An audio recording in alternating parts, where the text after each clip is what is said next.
Para fazer a próxima apresentação, chamamos o Dr. Paulo Tarso Sanches de Oliveira, doutor em Engenharia Hidráulica e Saneamento pela Escola de Engenharia de São Carlos, USP, e professor da Universidade Federal do Mato Grosso do Sul.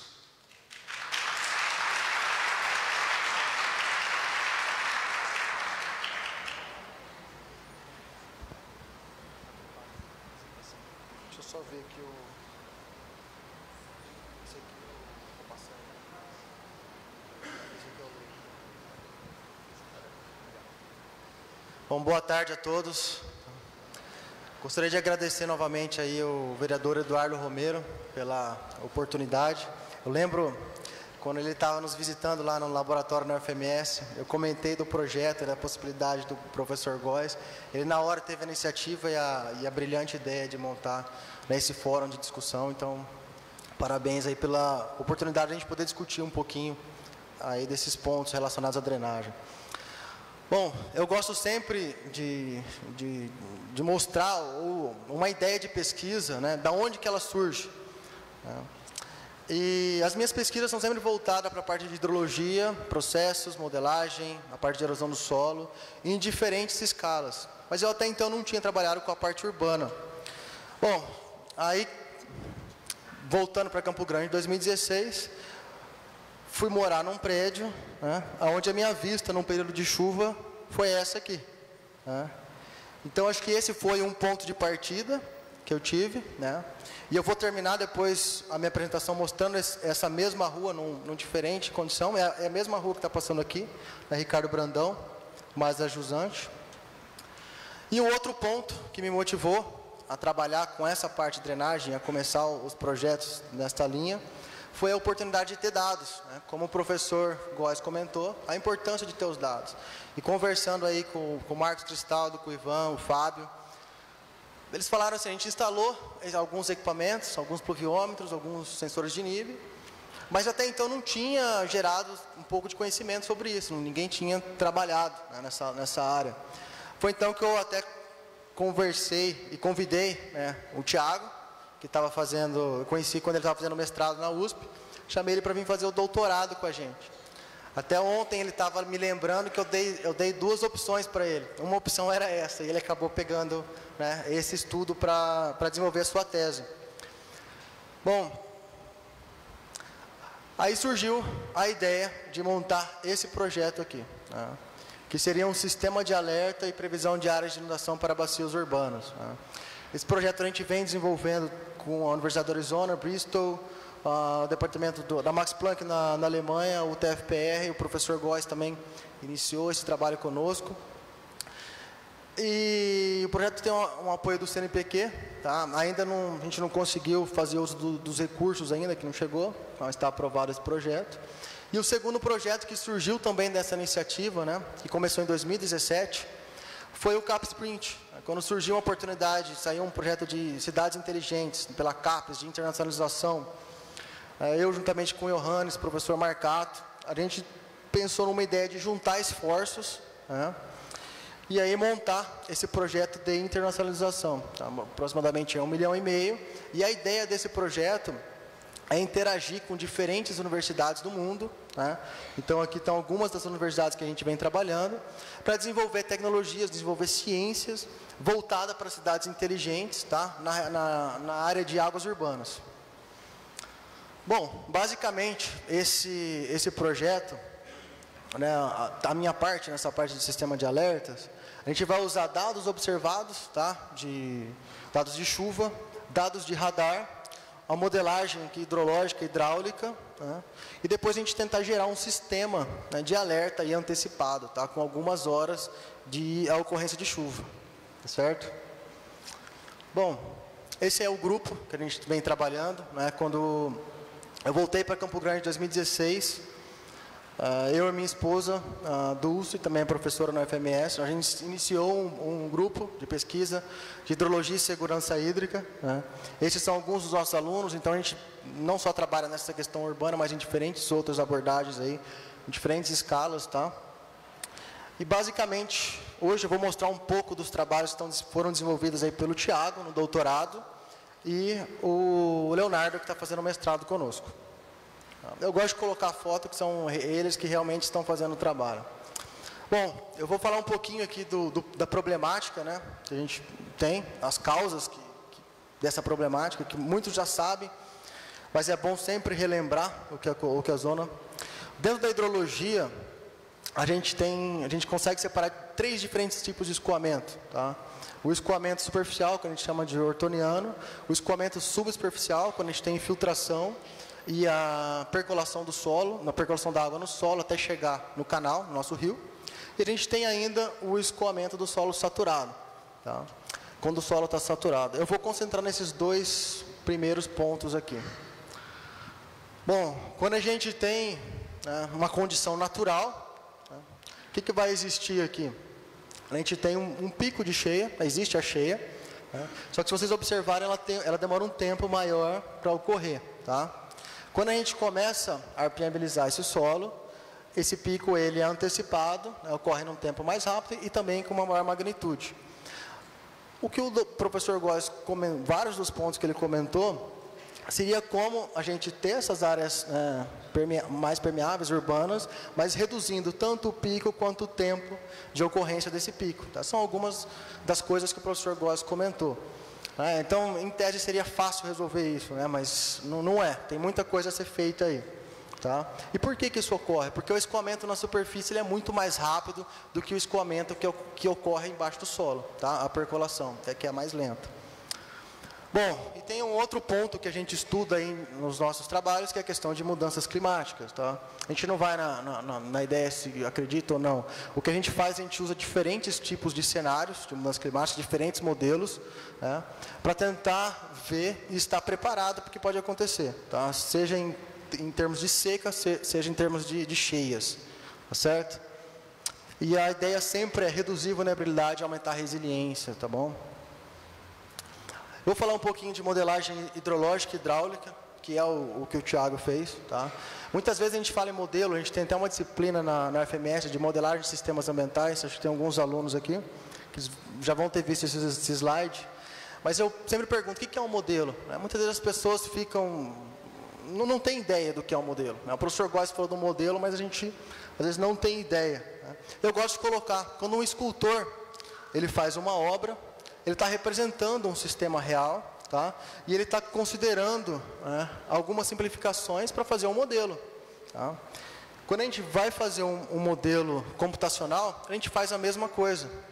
A gente vai escolher algumas das coisas que a gente vai simplificar, que a gente vai representar, vai montar um sistema conceitual, colocar algumas equações matemáticas para representar isso, e depois usar o computador, né, para nos ajudar a processar isso de forma mais rápida, tá, e dinâmica. E eu gosto de colocar esse ponto na aula. Né? O principal, tem a parte de percepção do problema, a parte conceitual, a parte simbólica, que são as equações, e a computacional. O mais difícil, tá, é essa parte inicial. É você entender o problema, entender o sistema e a partir das suas informações. Né? Como o professor Góes comentou, essa parte aqui de rodar o modelo, se você sentar, trabalhar, estudar, você consegue. Agora, entender o problema é o mais difícil. Entender o problema e ter ideias é o mais difícil. Bom, o modelo, o que a gente está simulando aqui quando a gente fala, né, em modelagem hidrológica? A gente está simulando os efeitos na bacia. Tá? Então, o que é importante? A gente conhecer o que ocorre na bacia, uma bacia hidrográfica. Então, os efeitos de chuva, uso e cobertura do solo, a vazão. Então, a gente tem que ter esses dados, a gente tem que ter medições. Senão, a gente não consegue fazer um modelo. Como o professor falou, é um tiro no escuro com as pessoas que você ama. Né? Então, você não vai querer fazer isso. Tá? Eu gosto sempre dessa analogia também da bacia hidrográfica como um funil. Tá? Onde a gente leva em conta tanto aspectos quantitativos quanto qualitativos. Né? Porque tudo que acontece na bacia, ela vai sair num ponto que é o exutório. Então, a gente consegue controlar tanto a quantidade quanto a qualidade de água. Bom, esse é o modelo que a gente está usando, o software, é um pacote computacional, né, do Corpo de Engenharia dos Estados Unidos. Dentro desse software tem várias equações, né, representa vários modelos, vários processos aí dentro. Tá? E quais seriam esses dados de entrada, né? O que o grupo, o que a gente fez até agora para obter esses dados de entrada, para conhecimento do modelo e funcionamento dele? Bom, antes eu só gostaria de deixar claro que a gente tem monitorado, né, a bacia do Prosa, mas também a gente tem alguns trabalhos na bacia do Guariroba, tá? Então tem o grupo lá, o Eros, que também faz monitoramento na bacia do Guariroba, e a gente tem alguns estudos e alguns alunos também trabalhando nessa bacia. Basicamente, o que a gente fez aí? A gente usou os dados da Prefeitura de Chuva, nível de água, fizemos vários pontos de medição de vazão e batimetria na bacia do Prosa. Ah, mas por que você está estudando a bacia do Prosa? Bom, primeiro ponto, não é porque eu moro na bacia, não, mas é porque é uma bacia mais estudada, é onde a gente tem mais informação, tá, de nível, e é uma bacia problemática, né? Uma bacia problemática aí na nossa cidade, em termos de drenagem. Tá? Eu lembro até hoje, quando o Marcos Cristaldo mostrou para mim esses pontos de medição de chuva, né? Os pluviômetros, eu comentei com ele, eu falei assim, eu acho que quase nenhuma cidade no Brasil vai ter essa quantidade de pluviômetros instalados. Eu acho ótimo, excelente. Só que a gente tem que dar manutenção nisso, tem que manter, né, que é o mais difícil. Né? Manter uma estação, esse conjunto de estação não é fácil. Né? Você tem que ter dedicação, tem que ter pessoas engajadas aí. Né? Porque senão o que acontece é isso. Tá? Um pluviômetro é um ótimo lugar para ser ninho de passarinho, ninho de formiga. Né? Isso aqui tem que ser feito mensalmente. Você tem que ir lá, olhar o seu equipamento, ver se está funcionando certinho, limpar. Né? Então é algo que deve ser feito. E não só o pluviômetro, tá? Quando a gente está trabalhando com seção de vazão, a gente tem medidores de nível aqui. Da mesma forma, a gente tem que entrar, limpar a seção, junto a sedimento, junto a vegetação, ali próximo ao seu ponto de medição, que vai afetar todas as suas medidas. Né? E o que isso vai ocasionar? Na hora que a gente for entender o processo, entender a dinâmica, tentar trabalhar com o modelo, a gente não vai ter uma informação correta, né, para tentar trabalhar nosso modelo. Então, é fundamental a gente ter, tá, esse controle de manutenção e pensar nisso a longo prazo. Tá? Quando a gente trabalha com recursos hídricos, com hidrologia, o nosso monitoramento ele depende de séries longas de dados. Não adianta eu ir lá fazer, como o professor Góes falou, eu ter uma medida de um evento e depois não ter mais esse dado monitorado. A gente depende de uma série de dados. Tá? Eu coloquei aqui o professor Edson até com uma enxada para justamente mostrar essa questão de ter que limpar mesmo a nossa seção. Tá? Bom, nós usamos alguns dados de radar. Né? Esse foi também um ponto que eu comecei a estudar aqui. A gente tem um radar instalado, um radar meteorológico instalado em Jaraguari, próximo aqui ao município, né? Do qual nos fornece informação com algumas horas de antecedência. O Thiago entrou em contato com o pessoal do CEMADEM, ele é operado pelo CEMADEM. Eles passaram esses dados para nós, né, os dados do radar, e com isso a gente pôde avaliar esses dados de radar, se eles conseguiam ter estimativas coerentes, né, que a gente estava observando em termos de dados de chuva, né, nos nossos pluviômetros. Tá? Então foi uma das coisas que a gente avaliou também. Bom, a vazão, né, a gente tem sensor de nível, mas medir vazão, a gente não tinha. Então, principalmente na cheia, que é complicado. Né? Então, a gente fez algumas medições de vazão, utilizando a DCP. Então, aqui estão alguns alunos, tá? Medindo a vazão. O nosso sensor de nível está instalado bem aqui. Tá? Então, isso aqui é bem complexo de fazer e perigoso. Tá? Porque alguém tem alguma ideia de qual a vazão que chega a esse canal? Alguém tem um chute? Quanto? Aqui, 225, não tanto. A gente fez a simulação aqui, esse canal aqui, num período de uma chuva que foi em 2016, que a gente estudou, chegou em 130 metros cúbicos por segundo. Tá? É uma vazão bem alta. Nós fizemos também batimetria, né, no caso de alguns lagos da cidade. Tá? E é um problema que a cidade vem passando. Eu acho que, fazendo um pouco do que o professor Góes comentou, de reter o sedimento na fonte, a gente vai evitar esse tipo de problema aqui nos próximos anos, mas é algo que deve ser feito urgente, porque essa questão de erosão e sedimentação urbana está relacionada à drenagem, tá? É algo que a gente tem que combater, tem que trabalhar nisso. Né? Então, a gente teve que levantar esses pontos dos lagos da cidade, porque isso aí vai tudo input, é tudo entrada do nosso modelo, certo? Bom, então, o pessoal percorreu todos os canais, os córregos, fizeram a parte de topografia, medição de vazão. As obras hidráulicas que tinham no canal, eles foram lá fazer todas essas medições, tá? Para depois entrar com isso dentro do nosso modelo. Tá? Então, tudo isso tinha que estar bem representado no modelo para a gente entender o que estava acontecendo ali. Tentar representar da melhor maneira possível a realidade, que é isso que o modelo propõe. Bom, aqui estão mais alguns dados, modelo de elevação e todos os dados de estruturas que a gente teve que usar e levantar dentro da bacia. Dados de uso e cobertura do solo também estão sendo feitos. Tá? E eu vou mostrar só alguns resultados do que a gente já tem, alguns desafios e algumas coisas que a gente ainda vai fazer durante esse projeto. Bom, esse aqui foi um primeiro resultado, a gente teve um desafio muito grande. Quando a gente pegou os dados de radar, os dados não batem tão bem com os dados observados de campo, isso é normal. A gente estava acostumado a trabalhar com dados de satélite, né, para corrigir dados de chuva de satélite, com dados observados de campo. Mas com essa resolução que a gente tinha, né, uma resolução temporal alta, a gente ainda não tinha metodologia simples e fácil para obter. Foi então que o Thiago ele propôs a ideia de a gente repartir em diferentes totais de chuva, acumulados de chuva, e a gente acabou desenvolvendo uma metodologia, que a gente está publicando agora, que é para correção de dados de radar. Tá? Isso aí, a ideia é que isso esteja continuando de forma automática, para esses dados serem inputs aí do nosso modelo já corrigido. Bom, essa aqui é a parte de calibração. Então, o professor Góes comentou isso, você tem que ter os dados observados para depois você calibrar. Tá? Então, a gente só conseguiu fazer isso porque lá atrás, né, pessoas aí como o Marcos Cristaldo, o Ivan, conseguiram instalar, né, conseguiram montar essa estrutura para a gente poder trabalhar, né, que são esses dados de chuva e vazão. Então, isso possibilitou a gente desenvolver um modelo como esse. Então, o modelo em azul está o dado observado, em vermelho está o dado simulado. Aí, se vocês observarem, para esse evento de chuva aí, o nosso modelo ele se ajustou bem aos dados observados.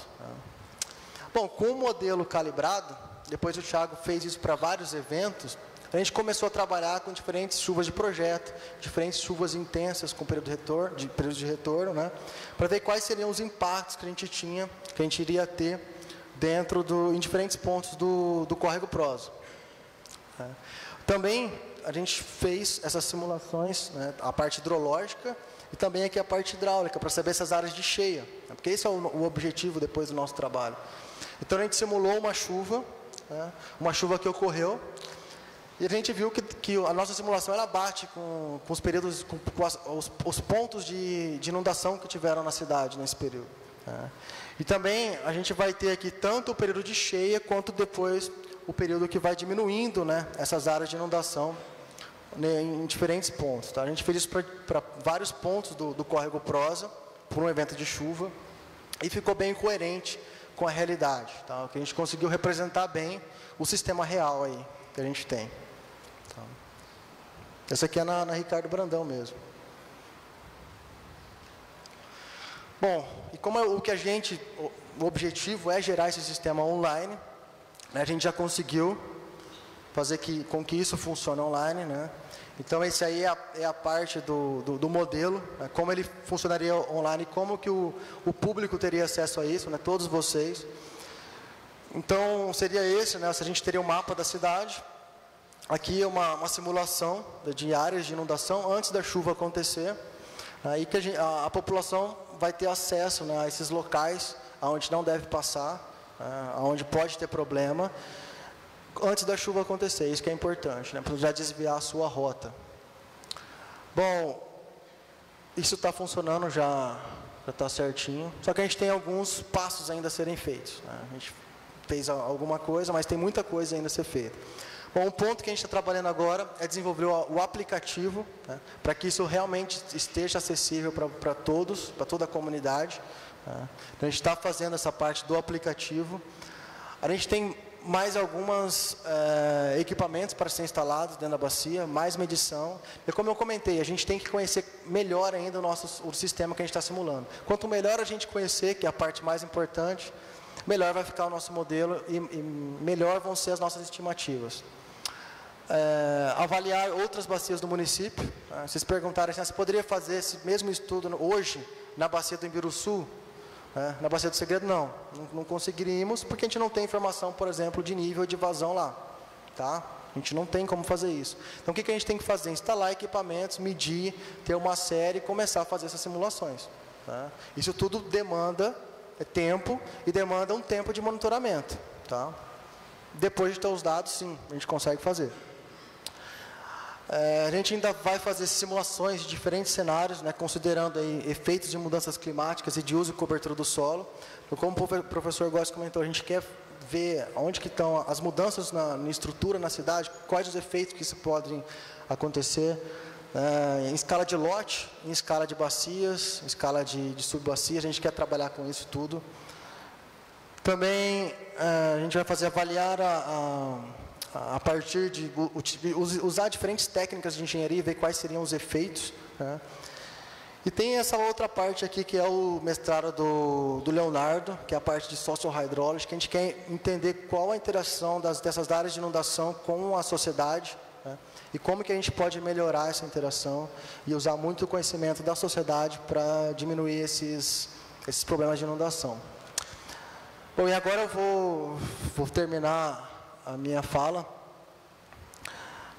Eu comentei hoje de manhã com o professor Góes sobre Rio Bennett. Eu acho que se alguém não conhece, sugiro para fazer um Google aí sobre Rio Bennett. Rio Bennett, ele é considerado o pai da conservação do solo, né? Criador do Soil Conservation Service, conservação do solo dos Estados Unidos. E uma coisa que eu acho muito interessante, que eu carrego comigo, né, e que eu acho que é o que a gente está fazendo hoje aqui, Eduardo, foram os pressupostos que ele colocou quando ele criou o Soil Conservation Service. É algo que funciona até hoje, tá? Foi criado em 1935 e funciona até hoje. E mudou, eu posso falar que mudou a história da parte de hidrologia, ciência do solo, hidráulica, tá? Ele mudou. Por quê? Eu acho que quando ele criou isso, ele colocou 4 pressupostos básicos. O primeiro é a ciência. Né? Então, ele usou da ciência para mostrar para a sociedade, para o poder público, né, resultados concretos e o que poderia ocasionar, caso não fosse utilizada a ciência para resolver um dos principais impactos ambientais que ocorreram nos Estados Unidos na década de 30, tá, que foi o Dust Bowl. É considerado até hoje um dos principais impactos ambientais nos Estados Unidos. E ele estava até dando uma palestra, né, no Senado, em Washington, quando aconteceu uma grande tempestade de areia. E ele falou, tá vendo, se a gente não fizer nada, vai acabar com o país. Né? E eu acho que aí eles começaram a parte científica para convencer a população, mostrar isso para a população. Publicidade, né? Então a publicidade não é só publicar um paper, tá? A gente tem que publicar um paper, que é como a gente conversa com os nossos pares, na ciência a gente tem que publicar, e nas principais revistas da área. Mas essa publicidade aqui que ele está falando é mostrar para a sociedade o que está sendo feito, é o que a gente está discutindo hoje aqui. E a relação com o Congresso que ele colocou. Né? Porque se ele não tivesse feito isso e pensado num plano nacional, ele não teria tido sucesso, né, nessa jornada aí, no que ele propôs. E como eu falei, eu gostaria de terminar com uma foto, tá, na frente da minha casa, né, entre março e abril, eu fiquei fora do país, e eu estava discutindo, né, mostrando um pouco dos nossos trabalhos, e quando a gente é uma ideia de internacionalização, então eu tinha que apresentar também a minha cidade. Né? Eu mostro os nossos trabalhos, e a ideia é que pesquisadores de fora venham para cá. Eu sempre peguei essas fotos na internet, as fotos bonitas, né? Então é isso que eu tenho que mostrar, o que é a nossa cidade. E que eu falei para vocês, isso aqui também é essas fotos, elas estão todas dentro da bacia do Prosa. Né? A gente está discutindo aqui problemas de drenagem, muitas fotos e vídeos feios, mas a realidade que a gente tem também é essa. Né? E eu gostaria de colocar como desafio aqui, para que a gente possa estar trabalhando para manter isso aqui, né, e melhorar esse cenário aqui. Né? Tanto da nossa cidade, quanto depois a gente tem outros problemas aí também, Bonito e Pantanal. Tá? Gostaria de agradecer novamente essa oportunidade. e deixar à disposição o nosso grupo, a universidade, para a gente poder discutir não só esses pontos, mas outros pontos relacionados aí à hidrologia e segurança hídrica. Muito obrigado.